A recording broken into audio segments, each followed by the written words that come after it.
We are out at the pavilion. All our spring flowers are coming in. And look what we found. It's a nest right above the grills. I believe that it's a family of robins. We thought it was a redbird at first, but I just saw Mama fly away, and they are robins.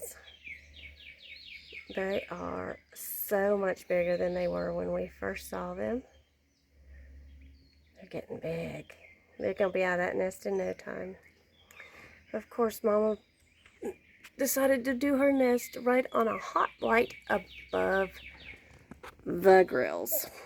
So we've unplugged the light so someone doesn't accidentally turn it on and fry them.